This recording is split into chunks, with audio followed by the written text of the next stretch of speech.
What's up, guys? Hope you guys are having a fantastic Tuesday. That's been overly intense. What'd you think of that? What'd you think of that music? Overly intense. Just a little bit. It was just a little bit much.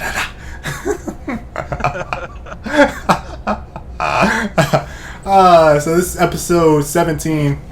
I actually mistook last week for 17. But today is episode 17. So joined by Skyllus as always. We're gonna kick this week off with weekend wrap up, and we're also gonna include some of the games we've been playing because we haven't done that in a little while. So I'm gonna go ahead and start with my events. I really only watched two this weekend. I tried to flip between some league, but I just wasn't interested in too many of the matchups. So I'm gonna start with UFGT 9. I watched that on and off this weekend. I watched all of the finals for Street Fighter 4.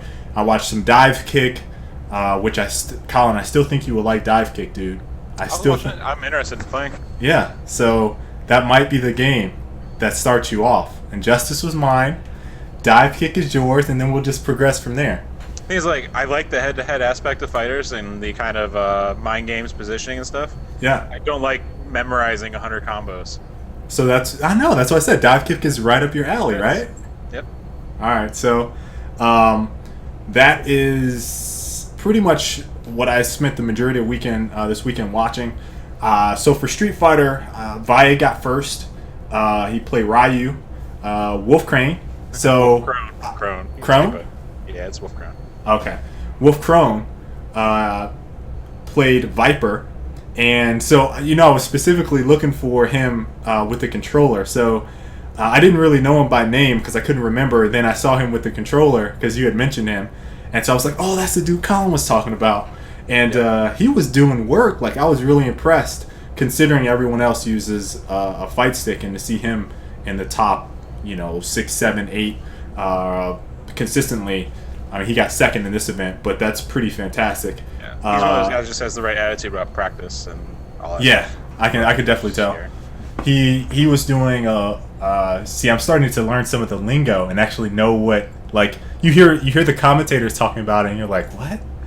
But he was doing a lot of like his cancels on his special, which I actually tried, and I'll get to the games in a second, but on Street Fighter I was trying to play some of the characters that I saw these guys doing.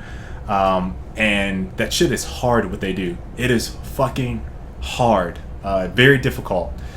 CJ Truth, young guy, got Fei Long. Interesting fact about Truth is during the stream, the guys that were talking were saying that as a new player or younger player, he was trying to introduce a lot of other younger players that were interested in Street Fighter into the scene. So like he's putting together some type of website or some type of video series where he's specifically targeting new players, young players like himself, and then getting them into the Street Fighter scene. So I thought that was really awesome to hear that from him.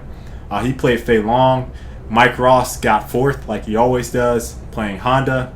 I think he lost to Wolf Crane. He was up, though. Wolf Crone. Wolf Crone. That's because of the typo, dude. It's the typo in there that's making me say that. Wolf Crone. Wolf Crone. Chris G and Alucard tied for 5th, 6th, and after that I just really didn't pay attention to anyone else. But awesome event. I sent Valle a tweet after he won. He seemed like he was pretty pumped up, so it was good to see him back on top. The other thing I watched was WCS Europe, which had StarCraft 2. I only saw the finals because I watched it after UFGT, and it was MVP versus Stefano. So for StarCraft 2, this is just a fact anyone out there can guess. They might even have it up without looking. You guys cannot cheat in chat. Colin, what do you think MVP and Stefano's total earnings are right now? For the year? Or? For StarCraft 2. I think it might be for the year for StarCraft 2, but it's for StarCraft 2 specifically. Just prize winnings, I assume? Uh-huh. Less than 50K for Stefano. It's probably around 70 or 80 for MVP. That's what you're guessing? Yeah. Are you just guessing this year, or are you guessing all time? StarCraft 2. Probably the past year or two. Yeah, StarCraft 2, I guess. Okay. No, MVP has definitely made more than that all time. Throw a number out there. No looking at the computer for guesses. The chat is, they still don't know. All time?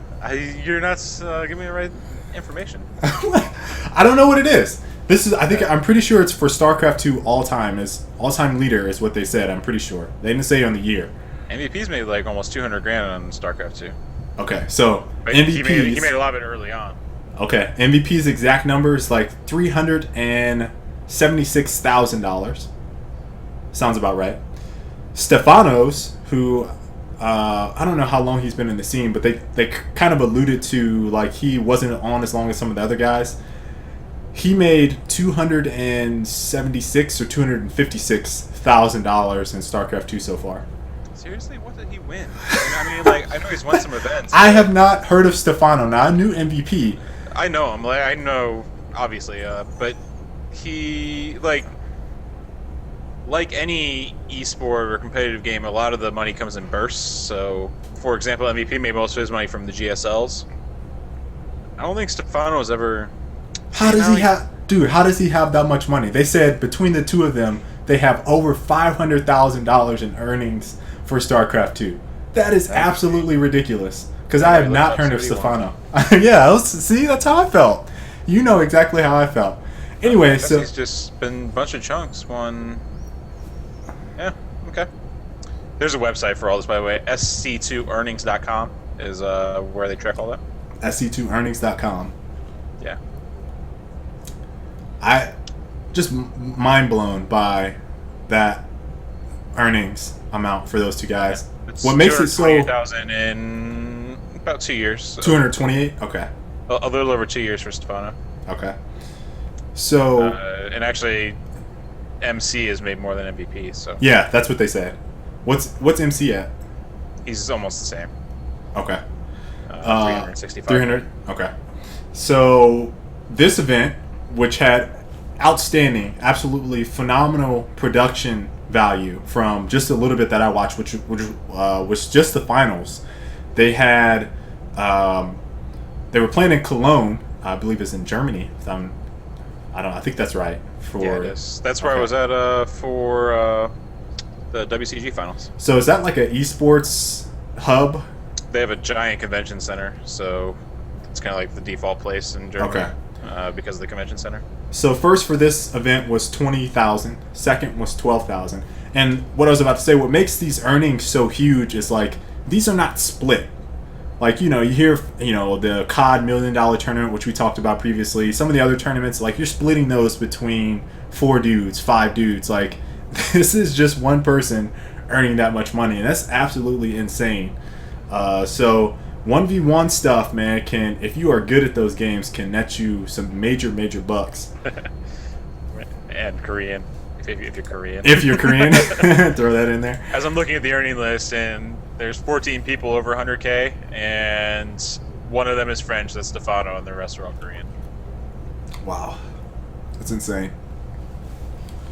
So those are the two events that I watched this weekend. Like I said, I was very impressed with the whole production value of WCS. They had a small arena. The booth sizes were nice, although I don't know if they were separated by sound, but it didn't seem like the crowd was overly loud. Commentary was on point, and it just seemed like it was a well-run, well-orchestrated event. Yeah, I saw some rumblings on Twitter that it wasn't like super crazy good production value. But the thing is, at the exact same time, League of Legends was running their All-Star Weekend. Right. It's like, what are you gonna do? And League of Legends ran their thing in China, and it was just ridiculous. They had a crazy decked-out stage, multiple displays behind the booths. They're not booths; it was just desks. But they had one of the cool things was there was like an LED screen behind them that was real tall, and it was split into 5 quadrants. And then when the players picked their champions or whatever, it showed the hero behind them, like on the screen. That's pretty sweet. So when you're looking at the full stage, you see both teams and all their lineups, and then there's also like lights in the middle. Whenever they died, they would flick off the lights for those players. Like on the screen? No, it was like just lights behind the players. Like it was kind of like those game shows where yeah. and they just be like, bonk, and then you're like, the lights would go out, and they'd be in the dark, and then they'd be out, you know? That's crazy. But it's pretty cool. They released a new 1v1 and 2v2 map called Magma Chamber, which was, they're supposed to be doing a new version of their main 5v5 map, which was kind of larger, way back. This was like, during beta, had been... That's like 2 years? Wait. 2009? 2009. Initially. So like they're supposed to release that. It's called Magma Chamber, and it got canceled. But people really like the idea of like a magma themed map, so they brought that back as like their 1v1 and 2v2 map, where it's just a simple lane kind of thing. And then they ran position-based 1v1 tournaments during the tournament, so that it was like all the all-star junglers 1-on-1, all the all-star top lanes 1-on-1, all the all-star bottom lanes 2v2. That's pretty sweet. And gave out, I think, computers or graphics cards. I can't remember which it was for winning those. So it was pretty cool, and fans obviously got really into it because you could see who is the best jungler, even though you're really just fighting in a 1v1 lane scenario, you know? Right. And then before the event, Riot VP and Director of Esports Dustin Beck said this will be an annual event. I think we're going to start doing more and more big global events like this. So, wow. Riot's going to keep throwing out the cash. Not only that, but I wonder how Sundance feels about Riot kind of stepping up and doing what they're doing. Better. So that was League. I think they have another week or two before the second half of the season starts up. Okay. And then meanwhile, DoTA had a big tournament. I watched it. Fuck, this sucked. It was also in China. So League and DoTA were both in China this week, which meant that the streams were starting at midnight CST here in the US. So in order to catch any games, you had to stay up till like 3 or 4 a.m. Yeah. And of course, with it being a 3-day weekend, I stayed up. You're like, oh yeah, I want to. So I watched the League of Legends stuff on like Thursday night and Friday night, and then I watched the DoTA G1 Champions League, where Alliance, they used to be known as No Tidehunter, if you followed any of that stuff before, but they became the first ever foreign team to win a tournament on Chinese soil, and they beat LGD, who is widely considered the best Chinese team. Not the American LGD. They beat them bad. No. If they're even still around. Oh man. Yeah. So they whooped up on LGD China. It was pretty. It's pretty bad. So it's kind of interesting because it's the first time I've seen a international team just kind of really take it to them. They beat. I think there was 6 teams. One was Team Liquid from the US. And then 4 Chinese teams, and they came out on top of everyone and took the league. Meanwhile, the thing that's weird about LGD is they actually made a roster change. They dropped, I think it was DD, and then they picked up Long DD. And that was going back to their original roster from last year's International.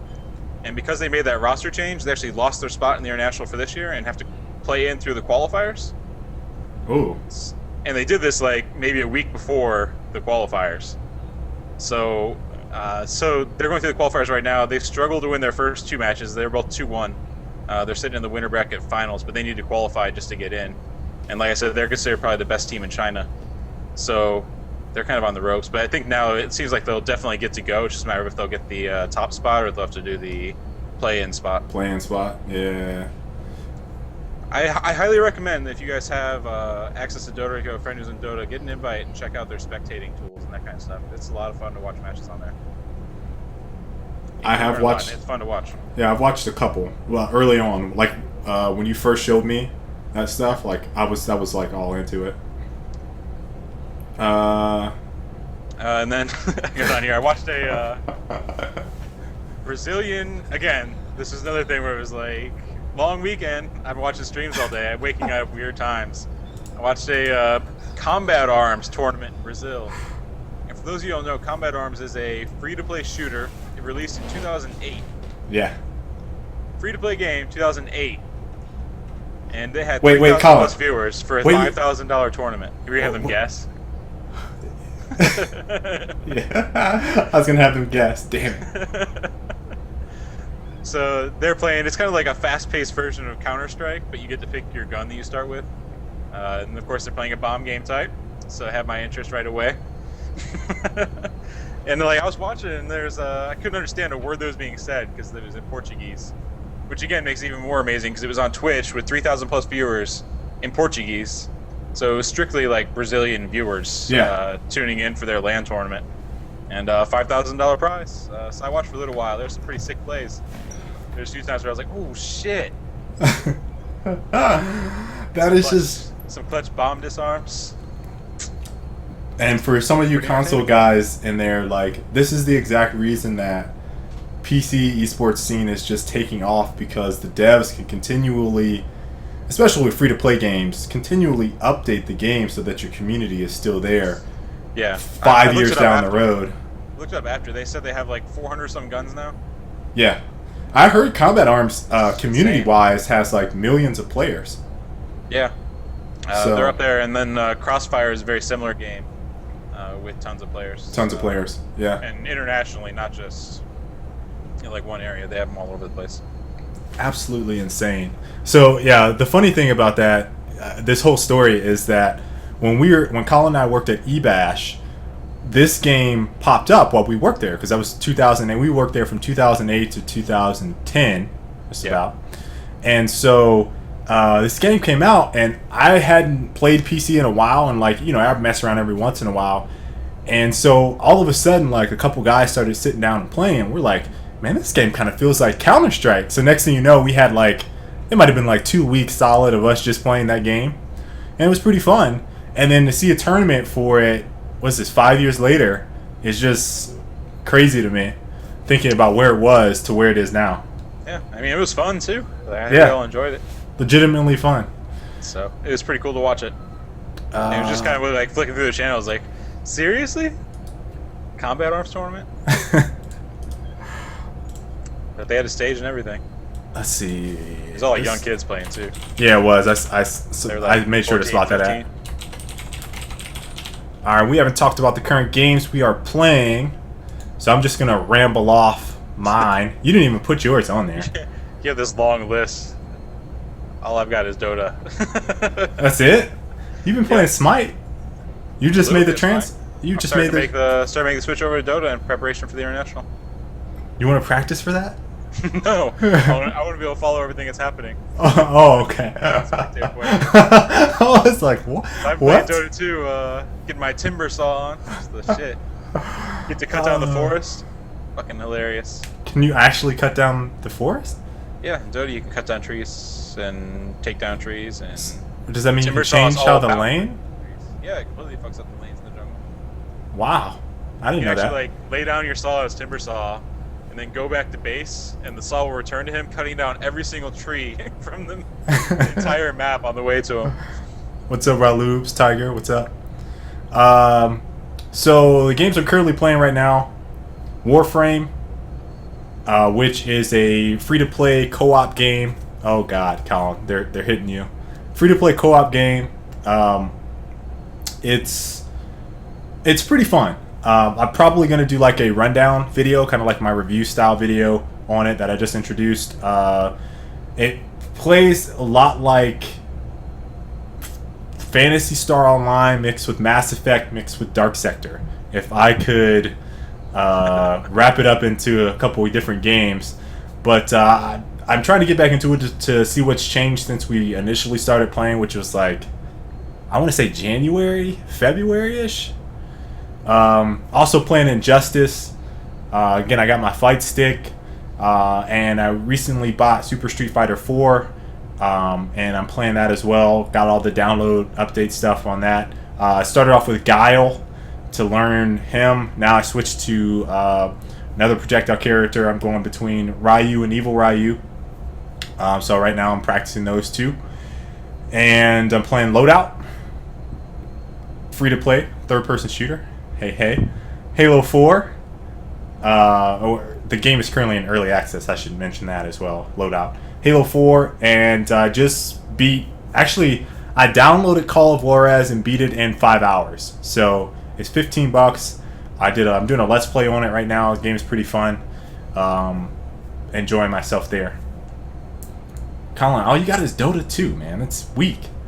Yeah, I was trying to think of anything else. I think that was it. Played through Doom 1 actually. So I was bored. Really? Yep. I thought about getting the Unreal pack on Steam. The sale might have gone away, but it was like $15 for all of the Unreal stuff. Yeah, I considered it too. I think that's actually what led to me hopping on Doom. My head is sitting here. Let me see. What is the game that can't think of the name of it. I have to come back to it. We can go on to the Curiosity winner revealed. This is like miscellaneous game news. That's what I'm gonna call it too. Yeah, this would be like rapid fire miscellaneous game news. So Peter Molyneux's new company, 22 Cans, had this iOS game, and I think they released it for Android as well, called Curiosity, which was literally just tapping away at a cube, and then after some amount of time, the cube would be finished, and then the person would win. And then the prize was supposed to be some mysterious thing that would only be revealed to them, and then they could do whatever they want with it. So the prize was getting to play a role in their new game, Goddess. Not Goddess. Yeah. Yeah, no. Don't want to say S. It's not the female version. Not Goddess. Yeah. It's Goddess. So you play a role. It's kind of vague as to what you'd be doing in the game, but it sounds like he'll be kind of like a design consultant in the sense that he'll get to kind of determine some of the morals behind the gods in the game. And then in addition, he'll get a portion of any profits sold inside of Goddess. That's probably the most interesting thing from that whole article that I read, because I couldn't picture myself chopping away at a cube, so that wasn't interesting. The fact that he wants something and have it be, tied into their next game or whatever is pretty cool. But the coolest thing, the absolute best thing, is definitely being able to get some of those funds. Yeah, I was kind of hoping that at the end they'd be like, here's all the money we made with this stupid game for the winner, 'cause, I didn't feel like they had microtransactions for DLC, which just made you click blocks faster, and they made money off of it. How many people even downloaded that? It was quite a few. I remember seeing some stats at some point, but I did the math based on what was available. Like, you could tell how many people have added a layer, how many people have removed a layer from the piece, and it was like at least several $1,000s just from those when I checked. Okay. Not even counting the DLC to be able to click blocks faster. Right. So I imagine they made some bank on it. Ugh. For a game that was pretty boring. It wasn't even really a game, it was like a social experiment. Wow, Peter does some weird stuff, man. He's just a weird dude. So, that was that. They actually had to speed up the process because the game wasn't going to end on its own. So they just said, yep, there's 10 more layers left, instead of like the undetermined amount when they started off. And the guy who won actually only played for 2 hours. That's pretty shady. When the game had been up for months and people have been playing the entire time. That's pretty shady. People probably bought DLC and stuff. How hard do you think people are raging about that? I imagine that some people would be upset.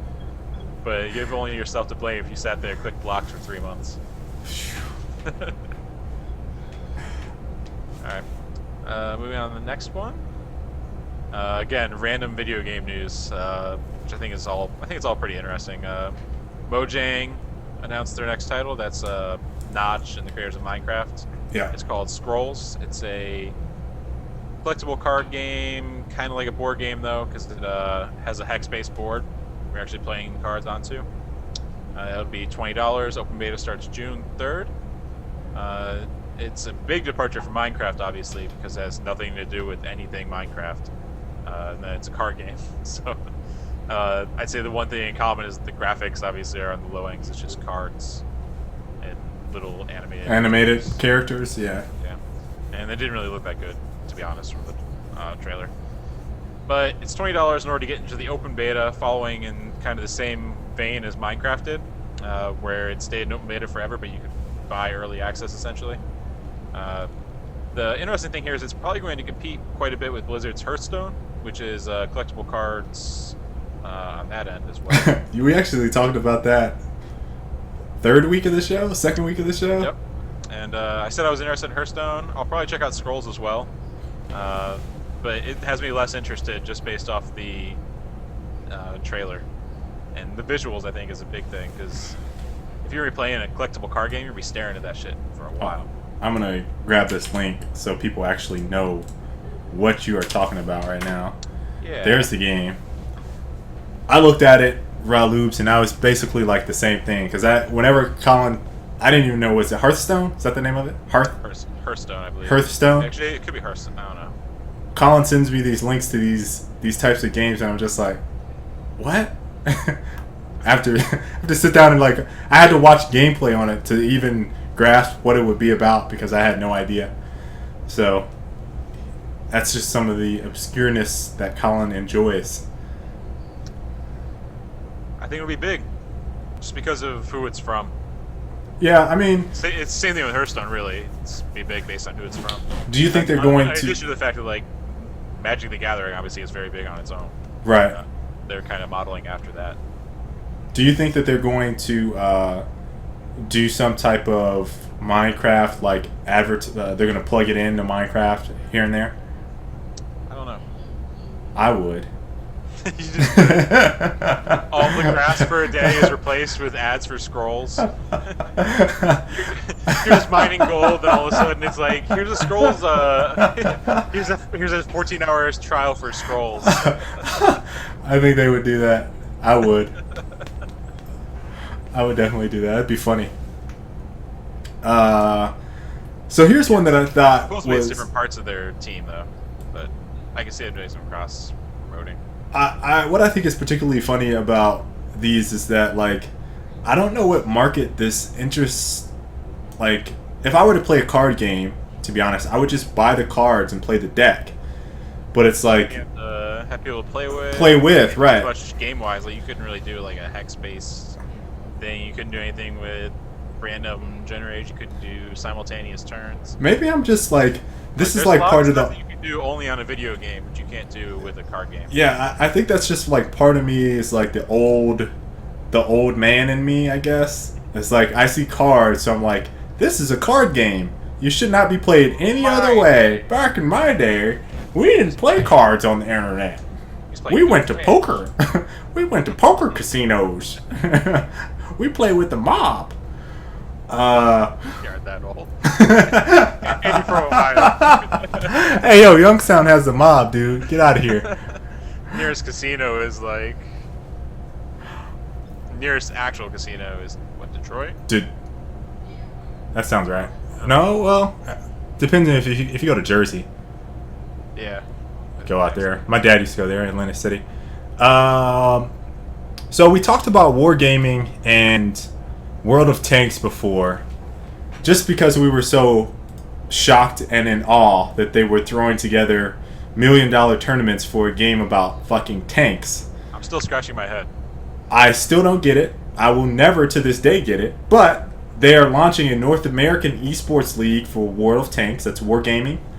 And I'll throw the link in there. The first season is going to have $100,000. So In the final, it sounded like, so it'd be additional money. Additional money? Final, I believe. Oh, okay. Which would be, that sounds pretty cool. I am just in awe right now. So there's 3 seasons. It's likely to be run by the NASL. Is that from Scoots? That's Scoots' tweet? Yeah, because I guess the email that's on the calendar for them goes to wglna@herolevel.com, and Hero Level is the domain used by ESCL, or NASL, sorry. Yeah, okay. Acronym soup. So, So it sounds like that's probably the case. They haven't announced anything officially yet, but Scoots kind of blew the lid off that one. is the North American scene for World of Tanks even that big? I'm not sure. I understand, military people are pretty into it. Someone said the Russians love. Is that second? Yeah. It says the Russians love World of Tanks. Dude, if this was the 80s, Americans would love it too. But we're not in the fucking Cold War, and I don't want to play some slow-ass tanks. I'm sorry. I hate this game. Why is it popular? I just don't get it. It's like one of those military games. It's like the military simulator games that they make that only people in the army play, that are like all into it, and it's like popular because of that niche. Like, it sucks as a game, but I can't wait to play it because, oh my god, military physics. Oh, so fantastic. I don't get it, dude. It's not even like military physics. It's like, it doesn't really fit into the sim category of like actual simulators.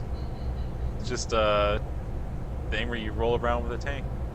But yeah, like if you go on Twitch right now, there's one stream with 1,000 viewers, one with 300, and then everyone else is 50 or less. So it seems almost like they're just kind of throwing money at it. But again, it is big in Russia. That's a fact. That's a big reason why they have the money they do in order to throw around. Maybe they're just trying to get an American team to get pretty good. So get pretty good? Russia. Yeah, I don't know. They can hype it up. The Miracle on Ice style. Yeah. I for some reason, I feel like we would get pulverized by Europe right now playing a game about tanks. That's just me.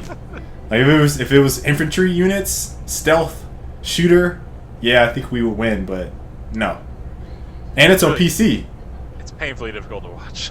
It's really, this is what we talked about that first week that we were so surprised about this. It's like, that game is so incredibly boring to watch. There is boring, in my opinion. And then there is like World of Tanks. Like, it is really hard for me to get into that game, and I'm sorry I'm hating on it. Like, if you're a World of Tanks fan, I played a little bit of it. It's not my cup of tea. So, what I'm interested in seeing is if any other league picks it up on their own accord without having Wargaming money. Since I've yet to see that happen. Yeah, nobody else is throwing money at it. And NASL is kind of in a tough spot from what I can tell. So, well, good luck there. Let's see what we got next. Blizzard hits the reset button on Titan. That was their unannounced MMO project, codenamed Titan. They've completely rebooted what they were doing. Supposedly 70% of the team got pushed over to other projects. And now they just have a core team redefining what they want Titan to be. It says 2016 at the earliest. To Blizzard, be honest, I forgot this game was even in development. That's a Blizzard thing to do, though. Just go ahead and axe the whole game and then restart it because they didn't like where it was going. I like that. But if you were waiting on it, then it sucks. Right? You're like, oh my god, I can't wait. I can't wait to play it. And then you hear this news, you're like, ah. Man, it is 2013. We will have Google Fiber by the time this game comes out. By the time this game comes out, the Wii U will have been decimated on the space. Nintendo will have picked up a new console, 2016. If it ever comes out, or if it doesn't just get ghosted like StarCraft ghosted. Remember the first-person shooter? Oh yeah. I remember that. Gone forever. I'm trying to think of when this game will come out. When this game comes out, my daughter would be walking and talking. Dang.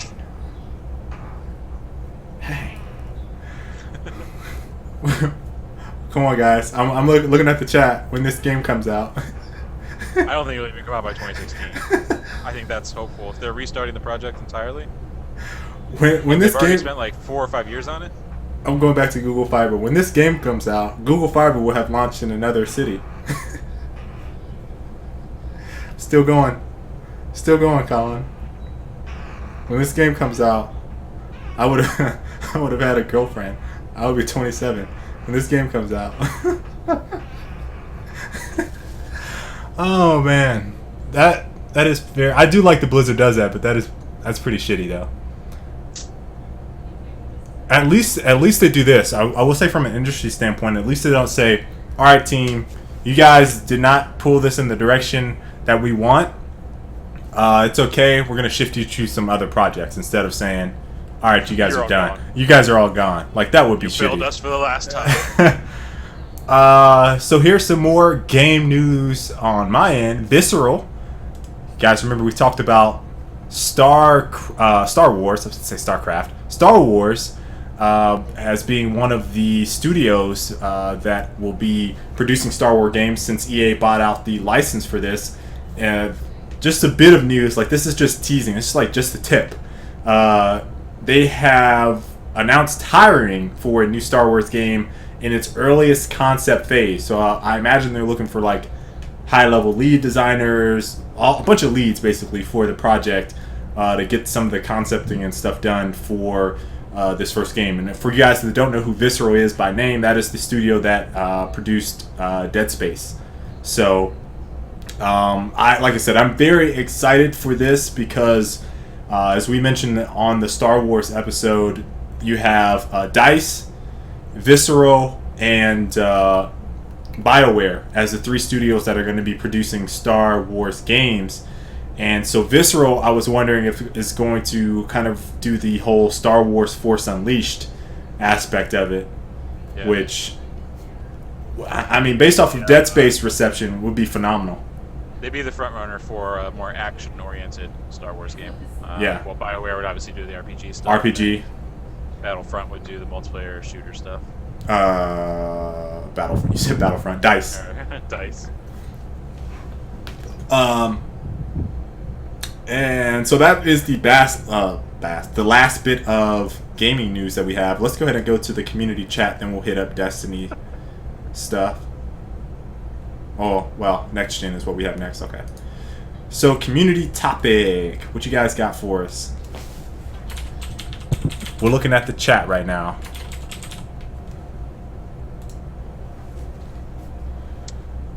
Yeah, Battlefront did have lightsabers. It wasn't really that good, though. To be honest, like the lightsaber combat wasn't the high point. Did you see what I brought to the show this week again? But I didn't try to outclass you. Christy just told me to drink the rest of that. So she was like, "Oh, you're going to be on the show. Drink the rest of that." How is Ouya doing? Okay, funny story. This is not what I'm going to choose as this, but while we look at the topics, Ouya has been sending out their units for people that bought them, like the earliest folks. And Ty, for those of you guys that follow Loadout and stuff that we do, Ty Root is the brand manager there. I work with him. He just got his Ouya in the mail today, and so he brought it in, and I saw the controller. Dude, the controller is horrible. And supposedly it was designed by someone from NASA. So like they thought it was going to be the shit, but I just don't like it. I feel like it's not very good. The bumpers on it feel cheap. Why would you be like, man, we need a gaming controller? Let's hit up the guys. Let's go. From NASA real quick. Like, how does that happen? I don't know why that like those two went together for them. Like that just doesn't make sense. But the bumpers feel really cheap. Like they don't depress very well when you hit them. The D-pad doesn't feel very good. It kind of feels like imagine, and it's shaped in the like the Nintendo old school, like, or PlayStation. Well, no, I don't think PlayStation's is different, but Nintendo old school D-pad, that's how it's shaped. One huge plate, but it's in 4 directions. But when you press it, it almost feels like the Onza bulkiness. Like, it's really hard to describe. The buttons are a little bit thicker on it. And then what I do like is that the analog placement on it is pretty good. They have it offset a little bit, but the bad choice is they don't have a convex or a concave top. They have a flat top. So it's that NASA ingenuity, dude. It's really weird, like, because you don't get a grip. Like, the reason they either do convex or concave is to add that grip so your thumb doesn't slide. So like if you get sweaty palms or sweaty fingertips, I do every now and again, depending on what I'm playing, like your thumb will slide off. So it's the controller on it just feels nasty. Can you use a 360 controller? I don't know. I don't know what the inputs are. I mean, it's just like Android games, right? Like. Yeah, it's just Android-based games. Yeah, I have no interest whatsoever. We're actually gonna talk about some of the console stuff here in a second. Someone has thoughts on the International 3 compendium for DoTA. I think it's really fucking cool. For those who don't know, Valve is selling it's kind of like a pick'em book, so you can fill out your brackets and pick people for the All-Star game for the Dota 2 International. And what they're doing is they're taking 25% of the profits and putting it into the prize pot. Let me see what they're at right now. So the cool thing is you can kind of do the math and see how many people bought it, because they're releasing the amount that it's gone up. So currently they've added, see, it started at 1.6 million, now it's at 2.2 million. So they've added $600,000 to the pot, which means they've made, let me do the math real quick, 1.8 million. And the prize pool is at 2? And the prize pool total is at 2. The initial prize pool was 1.6. So they've already made money prize pool wise. And the prize pool is entirely generated by people buying the compendium. Do you know what's really interesting about this, at least for me, is that the League community has been like, at least from some of the stuff that I was specifically looking for, up in arms that Dota's prize pool is higher than than their prize pool, and both of them are fucking in the millions right now. So it's like they're at 1.5 or whatever, and now this is at 2 million. So it's like, are you really upset about that, considering the rest of the esports community is not making, except for maybe StarCraft, not making anywhere near that? Like, just not even close. What's crazy, thinking about it, if Riot just copied them, they could earn more than this. They could earn more than that, because their community is way bigger. Yeah. And you could have a $5 million tournament probably if they wanted to. And it would all be paid for by people buying shit. Yeah. So, but it's pretty cool. They're doing stretch goals, kind of like how Kickstarter campaigns have done it. So they're giving you like couriers and special taunts and HUD skins. They'll do like a 1v1 tournament at the International if they hit a certain goal. And the final goal is compendium owners get to vote on who the next hero they'll ship a Dota 2 is. So it's all pretty cool stuff. I bought it just in support. I actually bought, for the last International, I bought my Na'Vi banner just to show my support. And this time around, I got the compendium. And I'll still have my Na'Vi banner for the tournament. So, pretty sick. I should probably hop on there, because I blindly throw my money at esports stuff. So, if you guys remember, I kind of went on that rant about where's my money going, Sundance. With the elite, well, I don't even remember what it's called, but I think it's yearly or whatever. Yeah. Subscription fee, but I'm gonna update and I'll throw some money at that as well. Which is a great thing about this: you can clearly see where the money went. Yeah. And you can do the math for yourself and say, "Oh, what? They're pocketing $1.8 million from this?" And then you're like, "Oh, wait, that was the initial pot." Yeah. And then you're like, yeah, and it costs money for them to run the tournament too. So, in the end, Dota's going to end up having a free tournament. Pretty insane. That is absolutely crazy that the community is going like that. Just could be the future. Could be. For games where spectator is enjoyable enough that people enjoy watching. That's the big thing. I don't think you could do it with like Halo or something. You see anything else? Community topic wise, Steam trading card game. I downloaded the beta for that because someone kept gifting it to me. It's not really a trading card game, is it? It's just trading cards. That's what it's. I don't know what it is, dude. I haven't looked at it. I'm pretty sure you just get cards for doing achievements and shit. Do you think Oculus support? This is from Despoiler. I can't say her name, dude. Giram, do you think Oculus support will be added in future games? Because I only see TF2 and Hawken using it. Man. So, Colin, have you looked? Stuff is super niche. Like, yeah, it's all like stuff is really niche. Have you looked at the Oculus stuff like a lot? Can you pull up a link? I watched a little bit. The one I saw was it was a demo where they're inside of a house and like throwing a basketball around. Oh yeah, I saw that one and I saw Hawken, which the Hawken one actually wasn't Hawken gameplay. Like they did a demo because I saw Hawken tweet about this. I saw a demo for it, and then they were basically showing and talking about it, and then at the very end they showed Hawken gameplay. It was like literally 2 seconds, but Hawken counted that. So Yeah, like Colin said, I feel like that is really niche. Like, if you're old enough to remember the Virtual Boy, like that console didn't do exceptionally well. On top of having, right. I mean, but the novelty of it is still there. Like you're putting something on, and you're simulating your experience. Virtual. Well, I forgot what the exact term is, but augmentation. Yeah. So you're augmenting your 3D reality space for a simulated experience where you're actually in the game. I don't know all of the controls for the Oculus, so I mean, I think it's just simple head tilt stuff. Talk to me in 20 years. Like 20 years, I think that's like legitimate where we're going, like Minority Report style stuff with all that. But like right now, it just doesn't feel.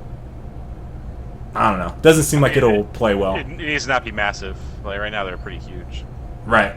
And they're even smaller than they've been in the past, obviously. Like if they were some glasses. I do. my Google glasses. Some contacts or something. Actually work. Contacts? That'd be high tech as shit. Yeah. So, 20 years. If our show is still going in 20 years, come back then. Yeah, Colin will be on here. Back in our day. I got this one. What do you expect generally the 15 exclusive games will be on Xbox One? More Kinect or more Core? That's from Dibbles. That's a good question. I'm not even sure we can answer that, really. Well, just yes. Throw some guesses out. I mean, E3 is right around the corner, so... I'm going to guess that it's going to be a lot of... I'm gonna guess they have lots of exclusive like apps and shit. Like one of the leaked things, well not leaked, but it's one of the things they had in the background of their presentation was Words with Friends. It was on one of the panels in the background during the I saw that. I can see them like counting that as an exclusive, that Words with Friends is only on Xbox One. And I can see them doing more stuff like that because it's cheaper, obviously, than developing a AAA console game. Because they can just literally just buy the rights to have the exclusive. So I think it's gonna be a lot of that. I imagine there'll be some good games. On the exclusive front, though, I think it's gonna be a lot of filler shit that kind of makes it a technicality. What are you talking about? We saw Quantum Dream. Quantum Break. Is it Quantum Break or Quantum Dream? Quantum Break. I don't even remember. Psycho Girl, Psychic Girl. It's Quantum Break. Yeah, Quantum Break. We saw that. We saw Forza isn't really new. But it's exclusive. Yeah. That exclusivity. I imagine they'll have a couple shooters. But I don't know. I think a lot of the I think there'll be a lot of good games for the core audience, but I think they won't be exclusives. That's my prediction. So we got Quantum. That's one. And You said Words with Friends. The orb was on the back. Was on the screen. Was it? Yep. Crackdown. There's another one. Which, man, that doesn't. I could see that being an easy launch title. It could do well too, but I wouldn't. That's just not like blockbuster banger for me. I have a lot of fun with that game, but it's just not like huge. Honestly, I don't know. I'm gonna say a shooter, which I think Call of Duty is probably gonna fill that space. But they didn't count that. They can't count Call of Duty because they have exclusive. I think they can. I think they can. I think they've been doing that, honestly. They would too. I mean, it's such a marketing thing. The term exclusive. I don't like it. I hate it. Yeah. So I don't know. Come with a Halo 5 beta. That's the only reason the Crackdown franchise blew up. Yeah, pretty much. I mean, like it was a solid game, but really everyone bought it because of that. Oaksaria says Unreal Tournament 4. I don't know what you want us to say about Unreal Tournament 4. I see you've been posting that a little bit. I would love the game to come out, but honestly, like Epic has already confirmed that they are working on Fortnite, and they don't have a huge studio, so it's not like they're going to double dip. Yeah, and UT3 didn't do exceptionally well. Maybe they want to do something with Unreal Engine 4, but we're not talking for the new Xbox. Hell no, that wouldn't be their. They wouldn't do that for new Xbox. They would rather go something. I think they'd rather do something different. That's just me talking. Epic's big thing is using their engine as a spotlight kind of for games, or the games for a spotlight for the engine rather. So there would be something that would be really fancy and shiny and new, and it'd be on PC, and then they port over. Right. And Fortnite, I don't think it does that. So I'm looking for explosions, big boom, massive dragons, on the fire. But on the gameplay end, it's supposed to be like smooth and good example of how you can put stuff together with Unreal. So yeah. All right, that's enough for community stuff. Hopefully we answered enough questions there today. Oops. Current topic properties. There we go. Let's go ahead to some more. This is just some oddball questions that I wanted to kind of hit you up with. Xbox One. Before we do this, I want to clarify. Last week we talked a lot about the used game stuff. Microsoft kind of went into scramble mode after our show. I'll say it that way. Yeah. After our show, they went in scramble mode. Our show did it. Way to go, guys. Yeah, they're kind of scrambling to retract the stuff that Phil Harrison said, kind of talking about how used games would require a fee in the future. So the current company line is that they haven't decided yet, pretty much. It sounds like later on in the week they kind of alluded that there would be an authentication thing where it would do kind of check-ins to see if your game is authentic every now and then. But again, it's all really vague. It was kind of like them backpedaling, like, whoa, whoa, whoa, we haven't decided anything yet.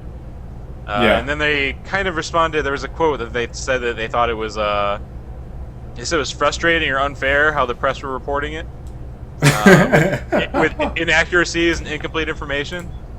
It's like, that's because you gave us incomplete information and inaccuracies. Yeah, don't like, talk about it and then be how like... are you going to complain about the journalists in that case when your guys said that shit, and then your own guys contradicted it, and then you released a vague statement afterwards as to what it was. And then you're like, yeah, we all know what it is. So basically, when E3 comes around, which I honestly don't think that they're going to tackle that issue at E3. I think it'll be ongoing. Like, at the end of their show, like, and there's no used game fees. And then the crowd goes, oh, yeah, you're going to hear everybody cheer. Just like they do at the Apple stuff. Yeah. I don't know. You'd hear the half Microsoft employee crowd just go nuts. I have no idea what's going to happen there, but they'll probably acknowledge it in like interviews after the show. Yeah, that's what I think. I don't think they'll say it during the show, but afterwards they're going to talk about it. Which is how it got out this time, so it's kind of weird that they weren't on the same page with that. Speaking of next gen, while we're still on this, talking about some of this stuff, Wired wrote probably the best piece on the Xbox One out of everything else that I saw. They had an exclusive sit down with someone there, and they went through just about everything. Now here are the questions that I have, some lingering stuff. I want to hear, Colin, what you have to say about this stuff. I kind of tweeted about it. I watched a couple different shows and stuff talking about it. First off, what do you think the price is going to be? You know, we kind of alluded to price on our guessing. I don't think we talked about it last week. We gave predictions. We gave predictions, but we didn't really... Before the announcement. So, based off of the features that you saw, what do you think they're going to come out with the price? It has to be $400. Has to be $400 as the high end? There's only one model so far. So. Well, here's the thing. With that, I think they're going to have a model that is the high end model, and then one model that's less with the subscription thing that you talked about, because that seems like something they might do. So far, they've only announced one. The big thing is that usually they've used hard drive space to be the determining factor for how they scale the packages. And I think this generation, it's not going to be acceptable to have a small hard drive. So right. I'm not sure what they'll do, and you can't remove the Kinect.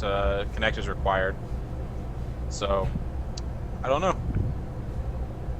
I think it has to be $400. I think that has to be the selling point from Microsoft. So hypothetically, if they go $400, what does Sony do? Who announces their price first? Sony also has to do $400. So it's a battle between the two. Based off of, and I'm going to wait till E3 before, I think next week will be our pre-E3 show. I think so. When is E3? It's fucking sneaking up fast. Yeah, I'm pretty sure E3 is our E3 June show. 11th. Yeah, so next week is our pre-E3 show. Sony's conference is June 10th. And then our next one will be the first day of E3. Yeah, so it'll be a recap. To talk about Yeah. So I think that we're gonna we probably will hear both of the prices at E3. I do think that they will be the same. I am leaning more towards $499. I think it's high. The thing is, I think that if one of them releases at $499 and the other one is $400, then they just lose. Like, they lose I agree. the Christmas season at least. Like, long term, obviously it can change, but I think they lose Christmas. That's what Sony did, though. Remember that? That's my super uneducated financial advice for multi-billion-dollar change. I think Sony will come out lower or at the same price. I think Sony will come out lower or at the same prices as Microsoft. Sony has the slightly stronger hardware, though, so they theoretically shouldn't be able to come out cheaper. We'll see. But they also don't have the Kinect stuff, so I don't... Right. I'm really interested to see what people say on YouTube and the comments on what they kind of think. And now in terms of what I would pay for price, I would go... I think 400 is solid. 500 is kind of like, I'm scratching my head like, man, what are the... Like, if both were at 500, I'm looking at the features. Like, it's a feature... Because, initially I was going to get both. And then I've kind of been like, man, Microsoft isn't coming up to the plate. They're not stepping up to the plate with this press conference. So, as of right now, I'm kind of leaning more towards PlayStation. But, it's going to all come down to E3, pretty much. And what games are they talk about. So... I'm really willing to spend on value. Like, if you give me bang for my buck, I will purchase your product. Like, no matter the price. Like, if you're gonna throw it out there, like if it's worth the money, then I'll pay for it. But it's also hard at the same time because it's like a lot of the stuff that both consoles do right now, you could do on PC. Yeah, for the most part. So, I don't know. We'll see there. As someone who can't utilize the cable functionality with the Xbox, it's very hard for me to want that for $400, $500. Considering they pushed it so fucking hard at that conference? Yeah, I mean, like, unless their game features are outstanding, I'm probably getting a PlayStation. As much as I hate to say it, like, because I hate the controller. The controller's so bad. Like, I can't wait. I don't like their interface either. Like, their Xbox Live, even though it sucks in so many ways, is so much better. Yeah. First, controller, third-party controller from Razer, Mad Catz, whoever, that is shaped like the Xbox controller, the Xbox 360 controller. I'm all on it. Now, here's another thing that no one is talking about in the press. Absolutely no one. All right, and it's really bothering me. I tweeted about this. Failure rates. All right, so I'm going to be optimistic. I'm going to be cautiously optimistic and say that what we saw with the Xbox 360 will not happen. However, no one is asking Microsoft, is your hardware going to fail? Like, are you guys making sure that when this thing releases that you guys aren't going to have a massive failure rate? Again, for you guys that don't know, the standard electronics failure rate in the industry worldwide, every company, 2%. 2%. The Xbox 360's failure rate was 28%. 28. Guys, I mean, you guys just don't realize how huge that is. So for no press outlet to be asking them questions about that is mind-blowing. Not one. You already know the answer, though. It's like... It doesn't matter. Hey, Microsoft, are you going to fail miserably again? No. It's just like, you don't even have to ask it like that. It's like, are you guys making sure that the steps that are in process are... You could ask what steps of you, Like, it's like how you word the question, give some assurance to people, because I know a ton of people that are on the fence about Xbox, the first generation, simply because of failure rate. Like with this last generation for Microsoft was absolutely terrible. So it's like, let me just hold off a little bit until the price either goes down. Let me see what Sony's offering, because I had a bad experience. I went through 5 Xboxes, and I know people that have that story. Like, how many Xboxes do you think that eBash went through on first-gen hardware? Hundreds?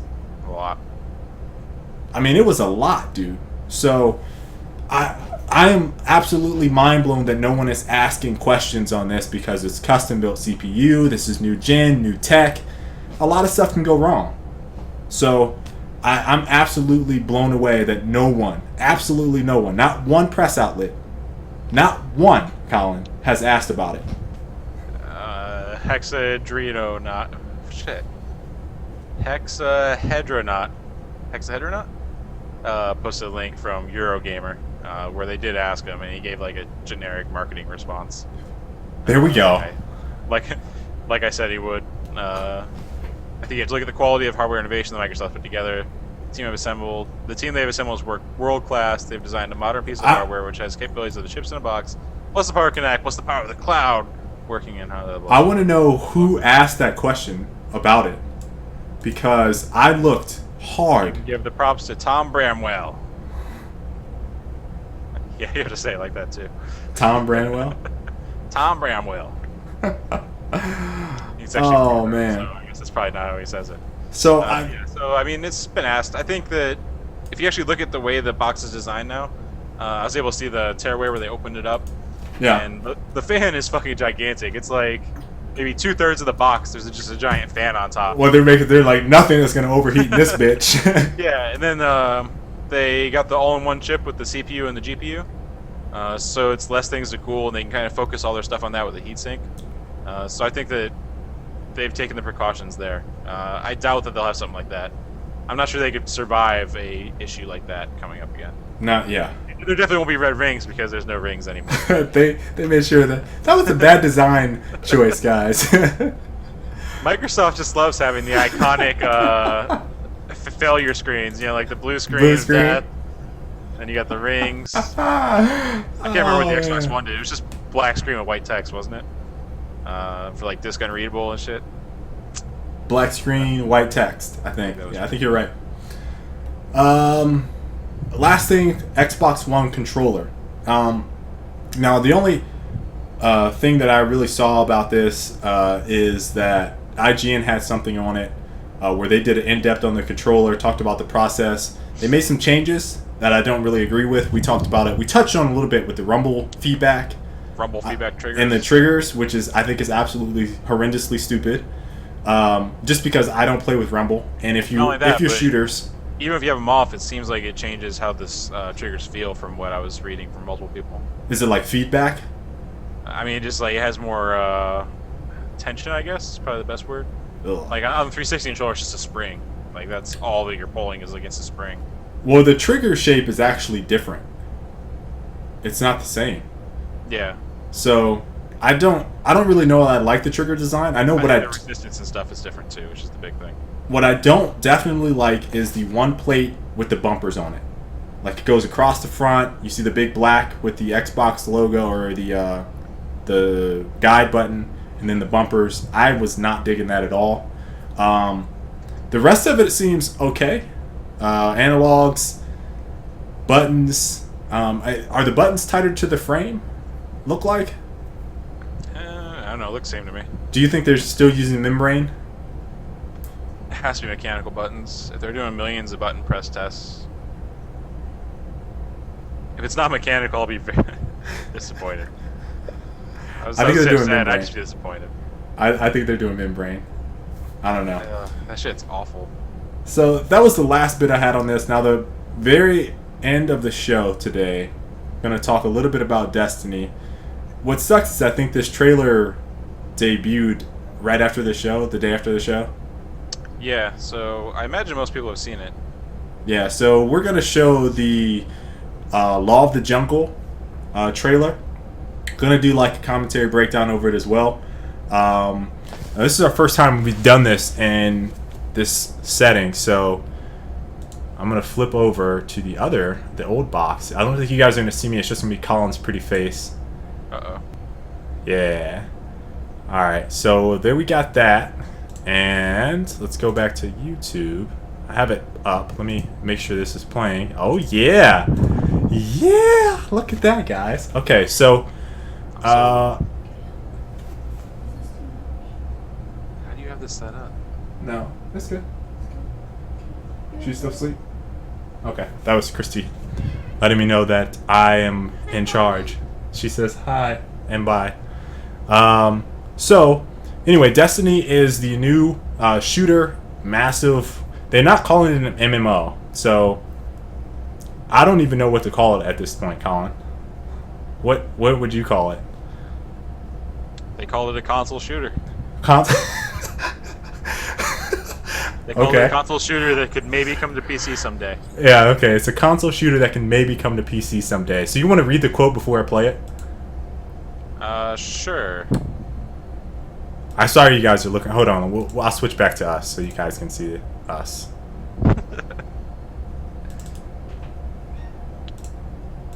So it was a quote about if Destiny will ever come to PC. Bungie co-founder Jason Jones described the game as a console shooter.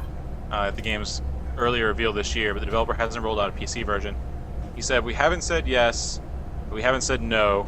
The more platforms we take on, the more work it ultimately becomes. What we don't want is to compromise the core experience on any platforms. We have a lot of people play on PCs. We have a lot of appetite to build that experience. We haven't announced it yet, but we're looking forward to talking more about that kind of stuff in the future."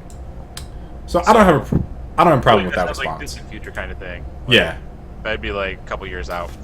The one thing I will say is like they're making it for Xbox 360, PlayStation 3, PlayStation 4, Xbox One, and they're doing stuff with iPhone integration and all that stuff. So it's like you're doing everything for the Xbox One. Yeah, they announced that. Man, I thought no one was developing for that anymore. What? Xbox One. Carry on. Oh, okay. The X-Bone. You got me. You got me with the X-Bone. Burn. So the like I was saying, they're developing for pretty much everything. So why not? Why not? Almost for the whoosh. Whoosh, yeah. It was just like I was like, what? What are you talking about? I was like, yeah, the Xbox One. But yeah, four platforms. And plus iPhone very stuff. Different platforms. Yeah. And it's like you're gonna sit here and tell me that you're not ruling it. Like, come on, dude. You might as well go ahead and go PC. Like, why also not? do all the cool website stuff that Bungie did. I imagine they'll be all over the website stuff. Yeah. So. Pretty cool. All right, so here's the trailer. Let's break this down. Bada boom. Let's go back to the one. There we go. All right, so Colin, you can see this paused on chat, just to make sure. Yeah, I'm watching stream. Okay. All right.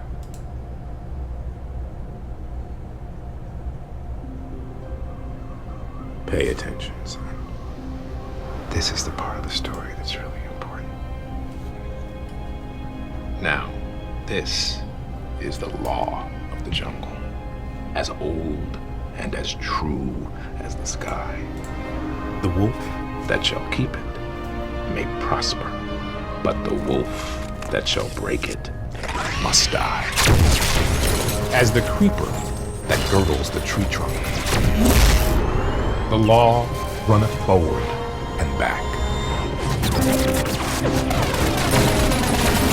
For the strength of the pack is the wolf,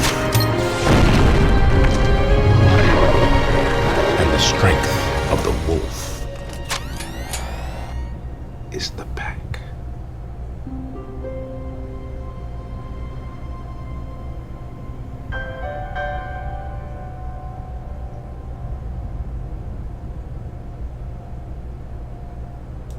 All right. So is this Star Wars? We're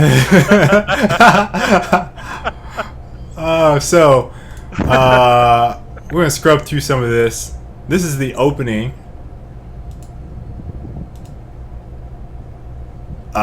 So this is Mars, which is one of the playable areas. We are in the our solar system. I don't know if there's other solar systems out there, but I know for what's been confirmed, I think Venus, Earth, Mars, and the Moon. You sure that's Mars? I said this is the Moon. Oh, okay. Yeah, so this is the Moon. Mars isn't white. Mars isn't white. Come on, dude. Give me some credit.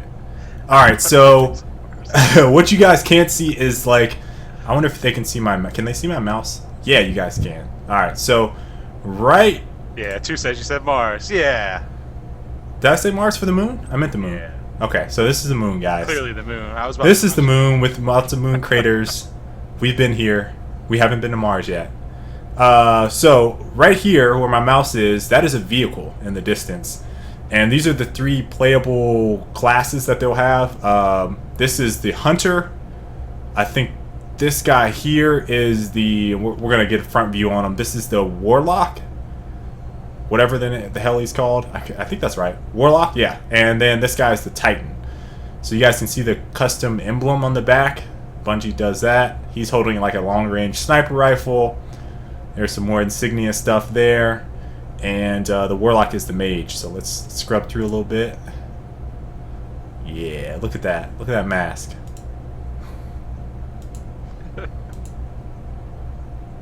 It's Killzone. We're at the story. He's talking about the law of the jungle. Colin and I know that law very well. What's funny, I noticed the DC. I watched this thing like 4 times. In the book, the first line of the thing doesn't match up whatsoever. What he's saying? I know. Because you can see like one word, and he never says the word. I think it's like finally. So here's another shot. We get some of the weapons. Again, this looks like a sniper rifle of some sort. That scope on there looks pretty interesting to me. The Hunter class is like the... I want to say the specialist weapon class. Snipers. You guys saw he pulls out a pistol here later. This looks like a... Would you say this looks like a machine gun? Look at that. You see that magazine right there? Chamber? Yeah.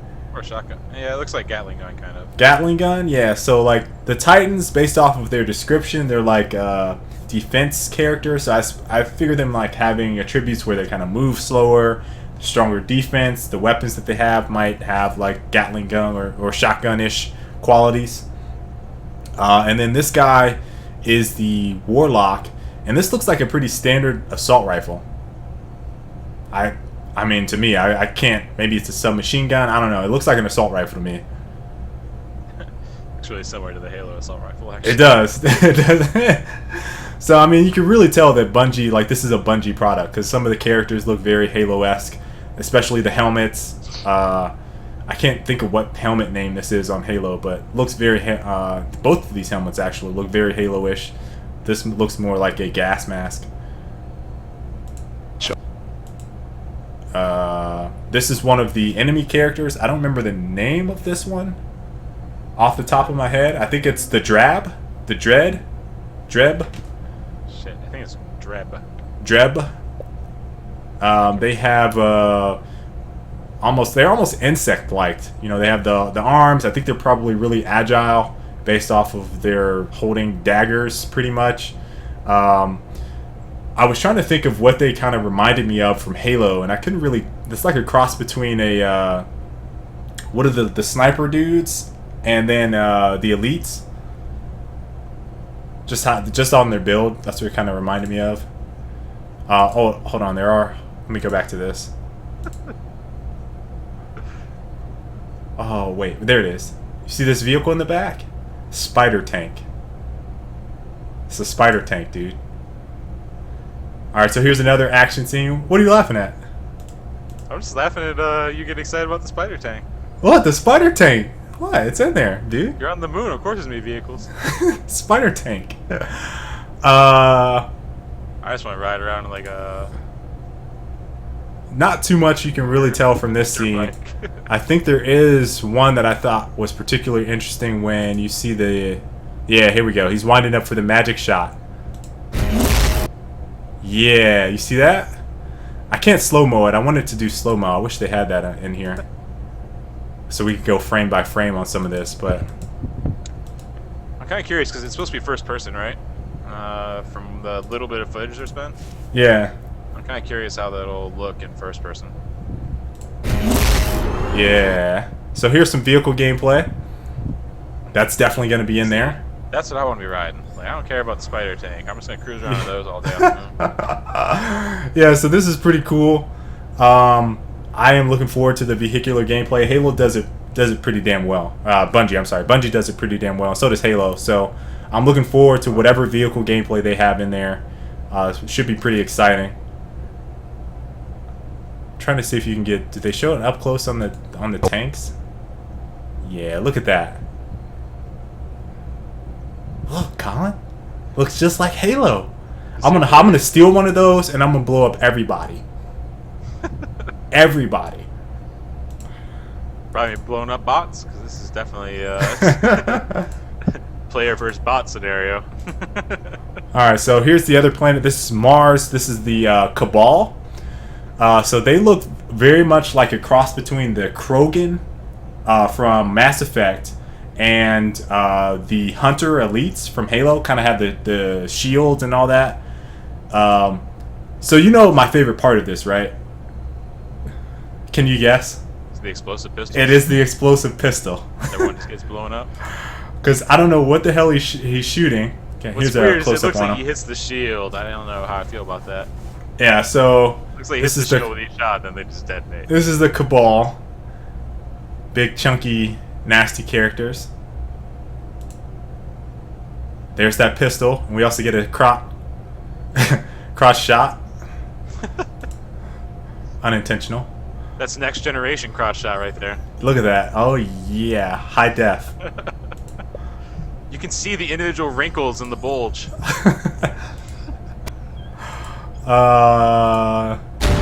It's the future. Yeah, you know you can use the arrow keys to go frame by frame, right? It's not gonna let me. It's gonna jump to the end. Let me see. The arrow It's not gonna let me. Are you talking about? on your keyboard? It's not. That's only on YouTube, dude. I tried it. Oh, It won't it's let 'cause me. it's through Google Hangout. Yeah, it won't let me. Sorry, all 3 10. Yeah. I would love to do that, but it won't let me. I might be able to. Hold on, let me see. It's the wolf. Nope. There we Can't go. do it. So, what was cool about this is that this is like probably some type of ammo type. I imagine there would be more. So it's like what would you call it?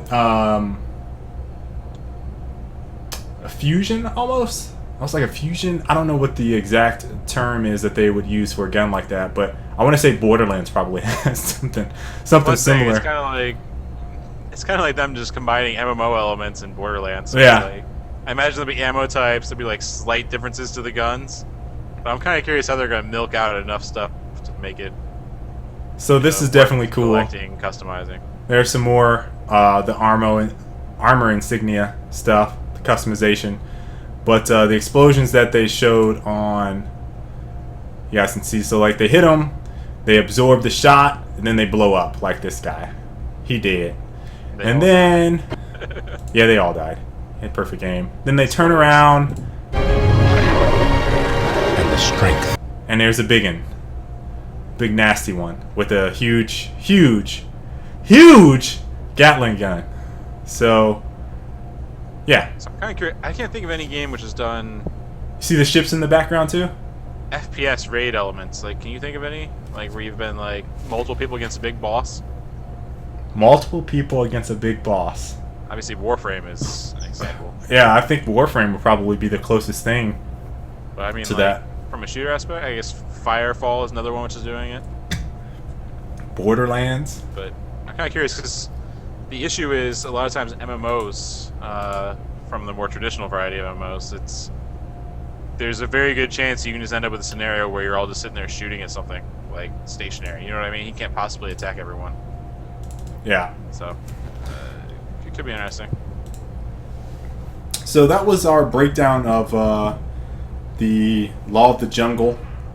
BFG 40K setting you straight. It's a minigun. Gatling guns have a crank. Oh, whatever. It's all the same to me. It's a It's machine. all the I'm gonna technicalities say a right machine gun. Whatever Arnold Schwarzenegger holds in his movies is what was shot in those. It's a machine gun. Yeah. I thought Um, the scene on Tatooine was pretty cool. The explosive shots. the Tatooine. We're just throwing all types of references in there now. Arnold, Star Wars. So, yeah, I hope you guys enjoyed that. That's definitely a little bit different. We'll probably do some more breakdowns like that. What I would like to do is something E3. where we talk about some stuff from E3, and possibly in the future we break down some competitive stuff in terms of like gameplays and maybe do some play-by-play commentary on a couple games. I think that would be pretty interesting. So that's pretty much it for the show, guys. Like I said, for those of you guys that don't know, I'm really hype about Destiny. We had a lot in the show. Went by pretty quick. But yeah, it's episode 17 in the bag. Want to wrap up with any questions, or you want to just shoot straight off so you can get on your Dota? We can get questions. Okay. Let's get some last questions in.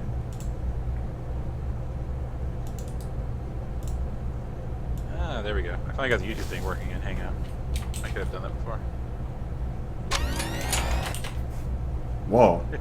What'd you just play? I just clicked the play button, that's all.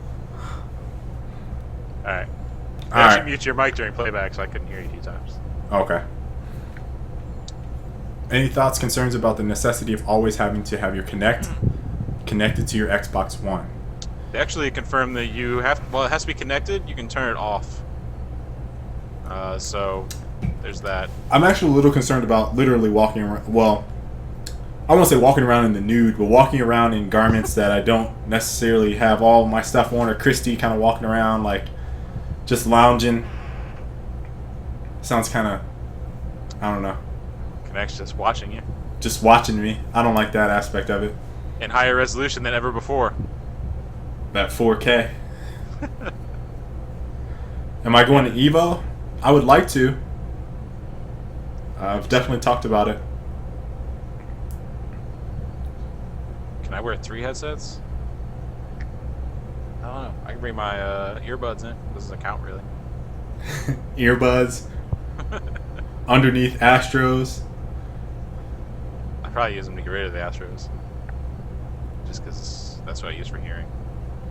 How you doing on Injustice? Feel like the arcade stick helping you out? Mad Cat's holding up. The stick is holding up. I've actually been splitting time between Injustice and Street Fighter 4.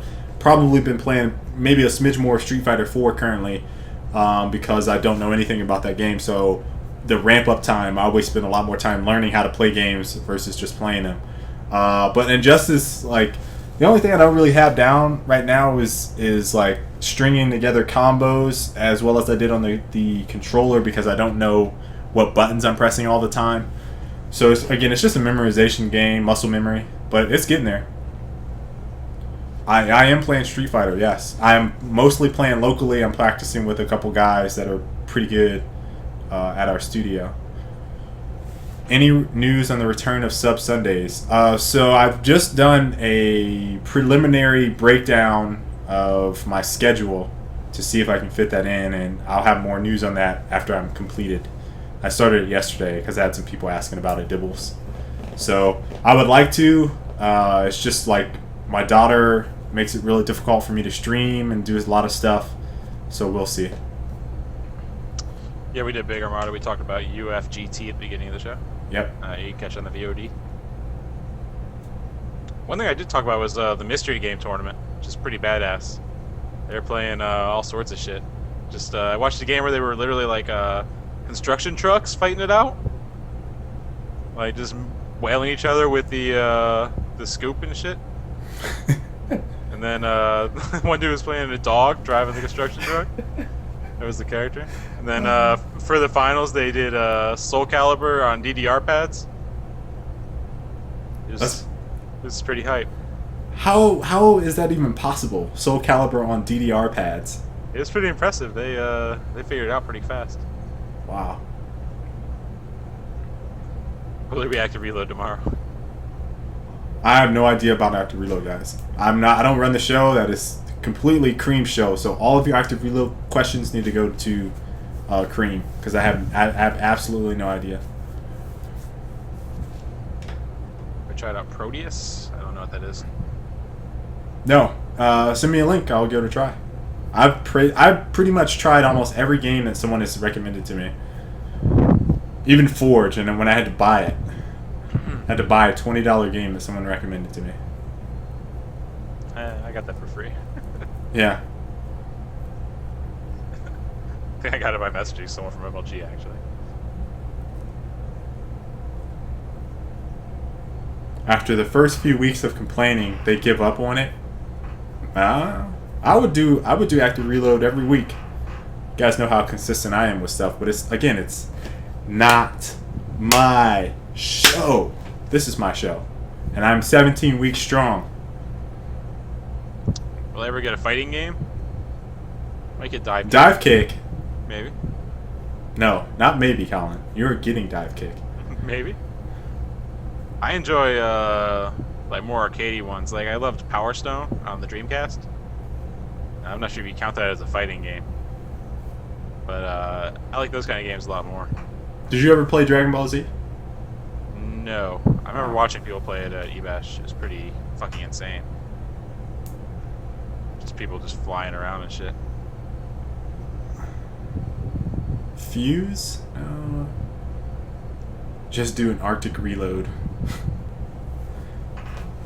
My schedule is already pretty hectic. I'm not planning and running another show when I could talk about all of the things that I want to talk about with Gears in this show right now. Just push this to 2 hours if we wanted to. Yeah. Dedicate the whole second hour to Gears. You ever played Seaman on the Dreamcast? No, I haven't. Have you ever played Skies of Arcadia on the Dreamcast? I didn't play it actually. That's an excellent game. I was all about shit. Is it House of the Dead? Is that the House of the, yeah, I remember that. So we had 4 light guns, me and my friend, and we would get together and each of us would dual wield. We sit there, dual wield with the turbo function on, shooting down bats and shit. Wow. That shit was fun as hell. Who's the next guest for Frag Logic? Quinn Del Hoyo of 343 Industries. Del Hoyo. Quinny D. 343's, I think he's the lead MP designer in Halo 4 right now. I'm not sure. He's the only MP designer in Halo 4, I believe. So Quinn will be on next week.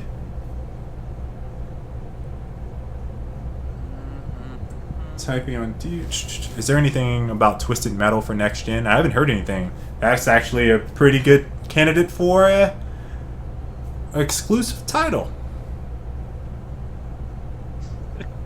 Who's your? No, I read hey, that. Microsoft, do you want to hit your 15?